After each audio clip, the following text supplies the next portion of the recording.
အသိပညာရဲ့အခြေခံလူသားအတွက်သူ့ရဲ့အသိပညာရဲ့အခြေခံကနှစ်ခုပဲဖြစ်နိုင်တယ်တစ်ခုကစိတ်နောက်တစ်ခုကတော့အရာဝတ္ထုဒီစိတ်နဲ့အရာဝတ္ထုကနေပေါ်လာသမျှ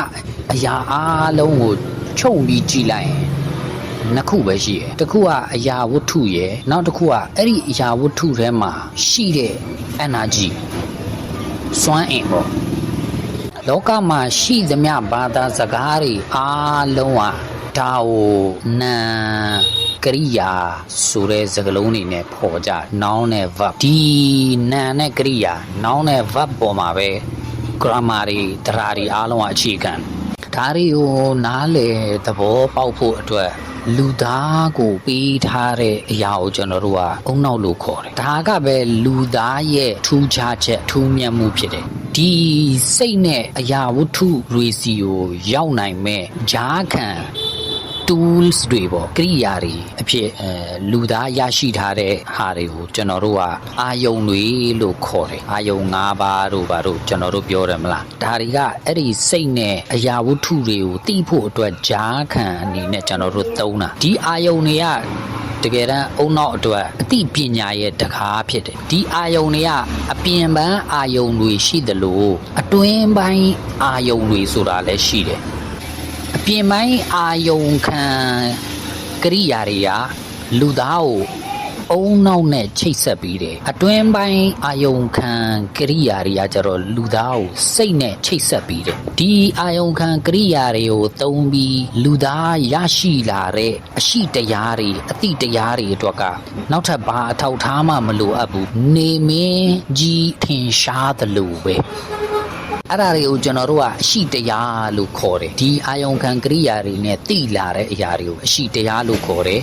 လူသားရဲ့အသိပညာကဒီအရှိတရားတွေကိုသိချင်းကနေစတာဒီအာယုံခံကရိယာတွေကနေတဆင့်ကျွန်တော်တို့ရလာတဲ့အရာကဘယ်အချိန်မှအသိပညာဖြစ်တယ်လေသူ့ရဲ့အဖြေကတော့လူသားရဲ့တဘာဝထဲမှာကိုထည့်သွင်းပေးပြီးသားအတိကြောင့်ဖြစ်တယ်ဒီအတိတွေကပဲတခြားအပြင်ကအရာတွေအတွင်းကအရာတွေအထောက်ထားတွေအကူအကားတွေအားလုံးကဒီအတိရနေမှဖြစ်ပေါ်လာတာအုံနောက်ဆိုတာကဒီတိစိတ်ရဲ့ရှေ့မှာမနေကြတတ်တာပဲသူ့အမိန့်ကိုနာခံနေရတဲ့အုတ်ချုပ်ခံတတ်တာပဲအုံနောက်ဆိုတာကဒီတိစိတ်ရဲ့အမိန့်ပေးစေခိုင်းချက်တွေကနေလုံးဝတွေ့ဖြီလို့မရလူသားရဲ့ဘဝဖြစ်တည်မှုဆိုတာကဒီတိစိတ်ပေါ်မှာယုံကြည်မှုကိုပြောတာတရှိတိုင်းကအပြင်လောကရှိတယ်ဆိုတာကိုယုံကြည်တယ်အဲ့ဒီယုံကြည်မှုကခံစားမှုရဲ့နောက်ပိုင်းမှာဖြစ်ပေါ်လာတာခံစားပြီးသိပြီးမှဖြစ်ပေါ်လာတာခံစားသိရှိမှုရဲ့နောက်ပိုင်းမှာအဲ့ဒီယုံကြည်မှုဆိုတာပေါ်လာတာဒါပေမဲ့ဒီခံစားမှုတတ်ကအဲ့ဒီယုံကြည်မှုရဲ့အကြောင်းရင်းလားအခြေခံလားဆိုတော့ဒီလိုမဟုတ်ပါဘူးဥပမာအဖြစ်ကျွန်တော်တို့ခန္ဓာကိုယ်တစ်ခုကိုထိတွေ့တယ်ဆိုပါစို့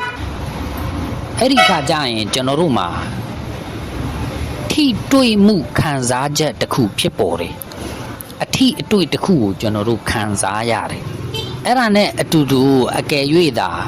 ဆုံးဖြတ်တဲ့သူမရှိဘူးဆိုရင်ကျွန်တော်တို့ရဲ့ပြင်ပမှာတစုံတစ်ခုရှိနေတယ်ဆိုတဲ့ယုံကြည်ချက်ကျွန်တော်တို့ဘယ်တော့မှရနိုင်မှာမဟုတ်ဒီတက်ရောက်မှုတစ်ခုခုကိုခွဲခြားပြီးတော့ကျွန်တော်တို့မသိနိုင်ဘူးဒါနဲ့ပတ်သက်ပြီးတော့ဆုံးဖြတ်ပြီးတဲ့အရာတစ်ခုခုသာမရှိဘူးဆိုရင်အဲ့တော့ဒီဆုံးဖြတ်ချက်ပြီးတဲ့သူကဘယ်သူလဲသူ့ရဲ့ရှေ့မှာလူသားရဲ့ရည်ရွယ်ချက်တွေသူ့ရဲ့ရွေးချယ်မှုတွေသူ့ရဲ့စံဓာတ်တွေအကုန်လုံးကကျွန်းတာတာဖြစ်သွားတယ်အုတ်ချုပ်ခံတာတာပဲဖြစ်သွားတယ်ဒါကိုကျွန်တော်တို့သေချာစဉ်းစားကြည့်ရင်အဲ့ဒါကလူသားရဲ့စိတ်ကိုအုတ်ချုပ်တဲ့တဘာဝအရာကျွန်တော်တို့မွေးကြရရရှိလာတဲ့အတိပဲဖြစ်တယ်အီလ်ဟမ်ပဲဖြစ်တယ်ဒါကြောင့်တခု ခုခုကိုထိတွေ့ပြီးတဲ့နောက်မှာဖြစ်ပေါ်လာတဲ့ခံစားချက်အဲ့ဒီခံစားချက်နဲ့အတူတူတဘာဝအရာအတိတစ်ခုလဲကျွန်တော်တို့စီကိုရောက်ရှိလာတယ်ထိတွေ့တဲ့အရာကနေထိတွေ့ခြင်းကနေထိတွေ့တဲ့အရာကိုကျွန်တော်တို့သိသွားတယ်အဲ့လိုထိတွေ့ခြင်းကနေထိတွေ့တဲ့အရာကိုသိဖို့အတွက်ကျွန်တော်တို့အများကြီးအပင်ပန်းခံပြီးတော့အချက်အလက်တွေကိုစီစဉ်စရာမလိုဘူးဒါဘာမှမတွေးတော့ဘဲနဲ့ကိုအလိုလိုသိလာတာအဲ့လောက်အားကောင်းတာကျွန်တော်တို့ကိုယ်တိုင်တောင်အဲ့ဒီအတိနဲ့ပြန်ပြီးတော့မဆန့်ကျင်နိုင်ဘူး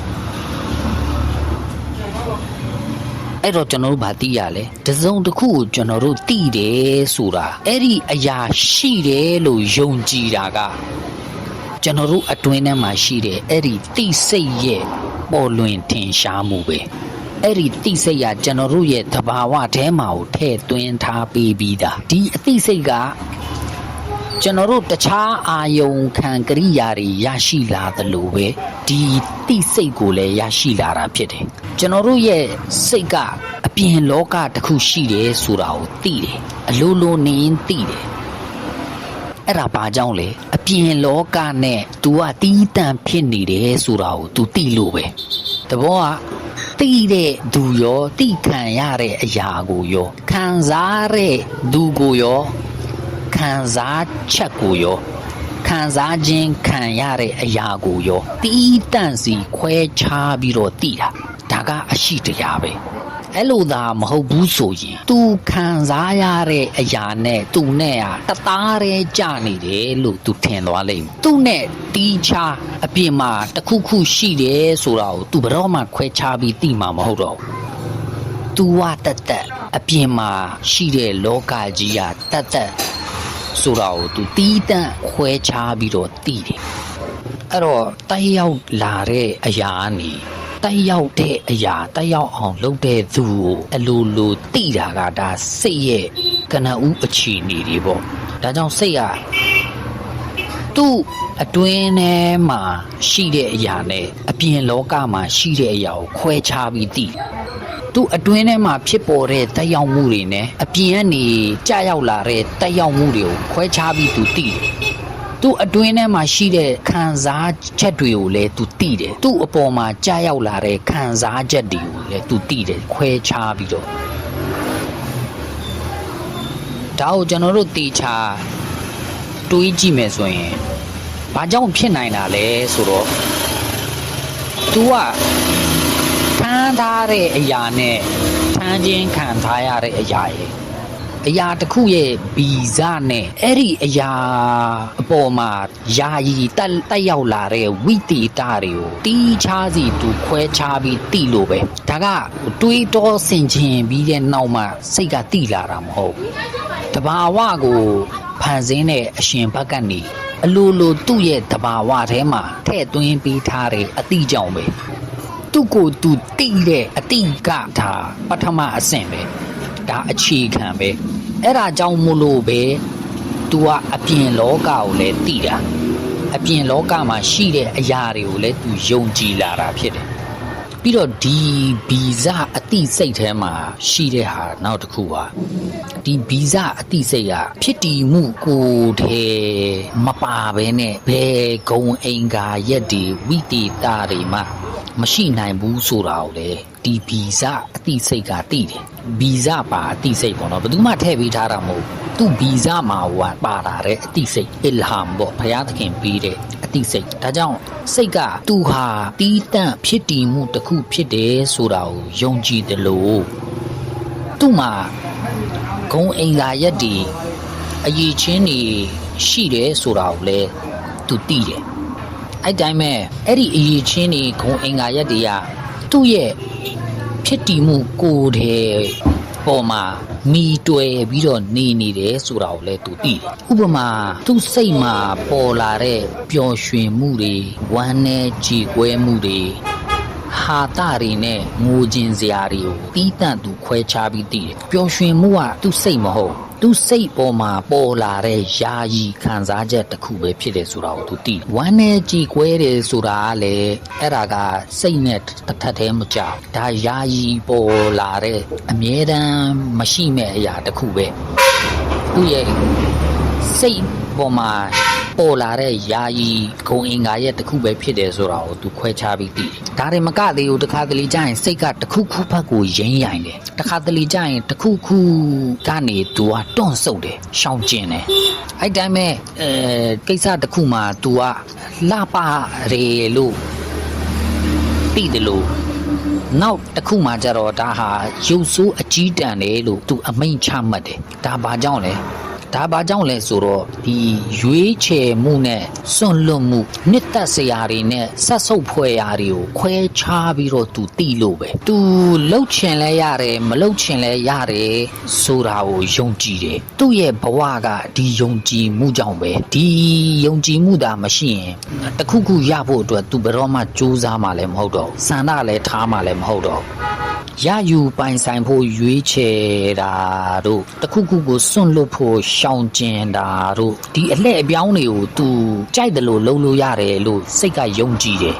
ခွဲခြားသိရှိရမှာသူ့ရဲ့ယုံကြည်မှုဟာဗီဇထဲမှာပါလာတဲ့အရာဖြစ်တယ်လို့သူ့ရဲ့ရွေးချယ်မှုစန္ဒလှုပ်ဆောင်မှုအလဲအပြောင်းတွေအယတာခံမှုနာကျင်မှုနဲ့မုန်းတီးမှုချစ်ချင်းတွေဆိုတဲ့ကိစ္စရပ်ဒီမှာလေဒါကဗီဇအတိစိတ်ပဲဖြစ်တယ်မွေးကလေးကတဘာဝအရာထည့်သွင်းပေးခြင်းခံထားရတဲ့မွေးရပါဗီဇအတိတွေဖြစ်တယ်ဒီတိုင်းမဲ့အပြင်ကထိတွေ့ခံစားနိုင်တဲ့အရာတွေကသူ့ရဲ့လှုပ်ဆောင်မှုကိုလက်ခံနိုင်တယ်ဆိုတာကိုသူယုံကြည်တယ်ဒါကြောင့်တခုခုကိုယူဖို့လက်လန်းလိုက်တဲ့အခါတခုခုကိုသူကင်တွယ်လိုက်တဲ့အခါတကယ်တမ်းဒီအတိစိတ်ဒီယုံကြည်မှုကိုသူထုတ်ဖော်လိုက်တာပဲဒီယုံကြည်မှုသာမရှိရင်သူဘယ်ဟာကိုမှယူဖို့လက်လန်းမှာမဟုတ်ပန်းသီးကိုငါယူလိုက်ရင်ပန်းသီးရလက်ထဲမှာပါလာမယ်ဆိုတာကိုသူသိလို့လှမ်းပြီးယူလိုက်တာသူ့ခန္ဓာကိုယ်ရဲ့အာယုံခံစားတဲ့ကရိယာတွေသူ့ဗီဇပါအာယုံခံစားနိုင်စွမ်းတွေကိုလည်းသူကဒီယုံကြည်မှုနဲ့ပဲစတင်အသုံးပြုခဲ့တာဖြစ်တယ်သူစီရဲ့နေလှုပ်ရက်တွေထက်ခါ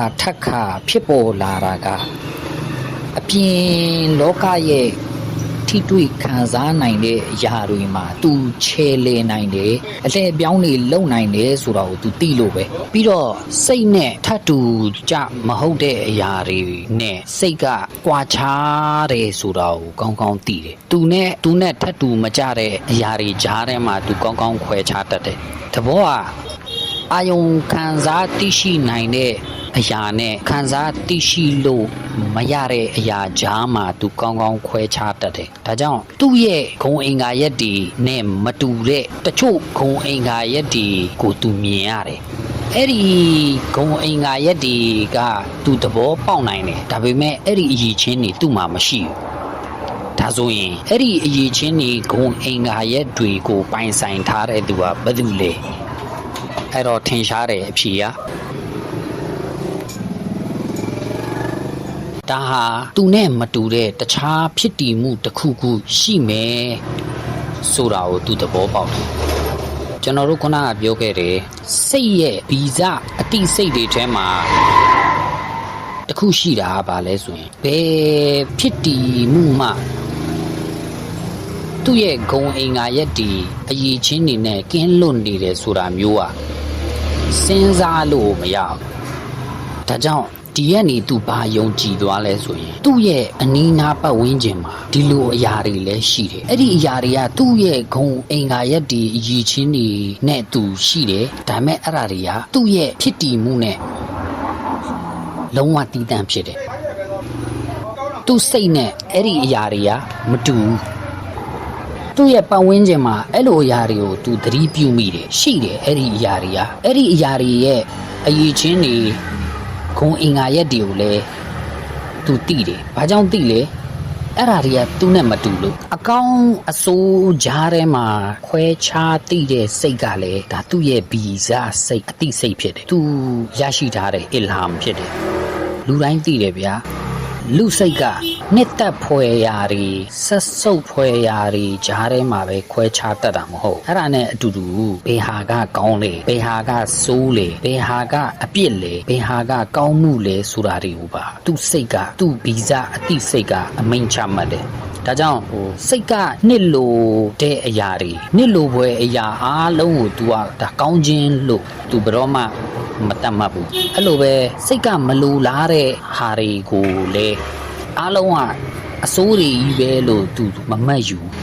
ဒါကြောင့်သူ့ကိုယ်သူတခါတလေမြင့်မားမှုတခါတလေနှိမ်ကြမှုဖက်ကိုစွဲယူတယ်စွဲဆောင်ခြင်းခံနေရတာကို तू မြင်ရတယ်သူ့ရဲ့ရင်းရိုင်မှုတွေမှာမတူကွဲပြားမှုတွေခဏခဏသူတွေ့ရတယ်ဒါရင်ပဲလားဆိုတော့မဟုတ်သေးဘူးညံ့ပြင်းနဲ့နှိမ်ကြတဲ့အရာနဲ့မြင့်မားတဲ့အရာတွေကိုလည်းသူခွဲခြားသိတယ်ဒါကြောင့်တခါတလေသူမှန်တတ်တယ်မာနထောင်လွှားတယ်တခါတလေလည်းတွန့်ဆုတ်တယ်နှိမ်ချတယ်တခါတလေချီးကျူးတယ်တခါတလေအပြစ်တင်တယ်တခါတလေကြီးကျယ်တယ်လို့ဝန်ခံတယ်တခါတလေလည်းအပြစ်ပြောတယ်ညှူဆူတယ်တခါတလေသူ့ရဲ့မခံကျင်စိတ်တွေကိုလည်းသူကထုတ်ဖော်တယ်ဒါတွေအားလုံးကတကယ်တမ်းတွေးကြည့်ရင်သူ့ရဲ့ဗီဇအသိစိတ်ထဲမှာအီလဟမ်ထဲမှာရှိပြီးသားသူ့တဘာဝတရားထဲမှာထည့်သွင်းပြီးသားအရာရဲ့ရလက်တွေပဲဖူဂျူးနဲ့တကွာရဲ့ဒါပြတ်ရုပ်တွေပေါ်လွင်ထင်ရှားလာတဲ့ရှုထောင့်တွေပဲကောင်းမှုနဲ့မကောင်းမှုရဲ့ဒါရလက်တွေကုသိုလ်လှုပ်ချင်စိတ်နဲ့အကုသိုလ်လှုပ်ချင်စိတ်ရဲ့ရလက်တွေပဲဒီအရှိတရားတွေပေါ်မှာရှိတဲ့ကျွန်တော်တို့ရဲ့ယုံကြည်မှုတွေကကျွန်တော်တို့ရဲ့အသိပညာတွေ science တွေရဲ့အခြေခံဖြစ်လာတယ်လူသားရဲ့အသိဉာဏ်အုံနောက်ကဒီအရှိတရားတွေကိုသဘောပေါက်သွားပြီးဒီအသိပညာတွေသူရသွားပြီဆိုရင်အဲ့ဒီရှေ့လျှောက်သူကမသိတဲ့အရာကနေသိတဲ့အရာကနေမသိတဲ့အရာစီကိုရောက်ဖို့သူကခရီးနေတော့တယ်ဒါကိုပဲအထောက်ထားပြုခြင်းကိုးကားခြင်းလို့ခေါ်တာအာယုံခံကရိယာတွေနဲ့သိရှိပြီးတဲ့နောက်ဒါဟာအသိပညာရဲ့ဒုတိယကရိယာဖြစ်တယ်အသိပညာရရှိနိုင်မဲ့ဒုတိယကရိယာဖြစ်သွားတယ်ဒီအရှိတရားတွေပေါ်မှာအခြေခံပြီးဒါတွေကိုကိုးကားပြုပြီးတော့နောက်ထပ်တခြားအရှိတရားတွေကိုလည်းသူကသိလာနိုင်တယ်ပမာအဖြစ်လှုပ်ဆောင်ချက်တစ်ခုကိုတွေ့ရင်အဲ့ဒါကိုလှုပ်ဆောင်တဲ့သူမုတ်ချရှိရမယ်အရေးချင်းဂုံအင်္ဂါရဲ့တစ်ခုခုကိုတွေ့ရင်ဒီဟာရဲ့ကိုယ်ပိုင်ဖြစ်တည်မှုတစ်ခုဒီအရေးချင်းနေမိတွယ်ပြီးနေရတဲ့အရာတစ်ခုတော့မုတ်ချရှိရမယ်တက်ရောက်မှုတစ်ခုခုကိုတွေ့ရင်အဲ့ဒီတက်ရောက်မှုကိုပြုတ်တဲ့သူဒီတက်ရောက်မှုဘယ်ကနေရောက်လာတာလဲဆိုတဲ့သူ့ရဲ့ source ရင်းမြစ်တစ်ခုခုတော့မုတ်ချရှိရမယ်ဆိုတာမျိုးတွေကိုသူသိတယ်သူသိသွားတယ်ဒီအခြေခံအရှိတရားတွေပေါ်မှာအခြေခံပြီးတော့ပဲကျွန်တော်တို့ science technology ပညာရေးတွေအားလုံးကဖွံ့ဖြိုးတိုးတက်လာကြတာစိတ်ပညာပဲဖြစ်ဖြစ်ရုပ်ဝတ္ထုပညာပဲဖြစ်ဖြစ်အားလုံးကဒီတည်ပြီးသားအရာကနေမှတဆင့်မတိသေးတဲ့အရာတွေကိုပါကျွန်တော်တို့သိလာကြတယ်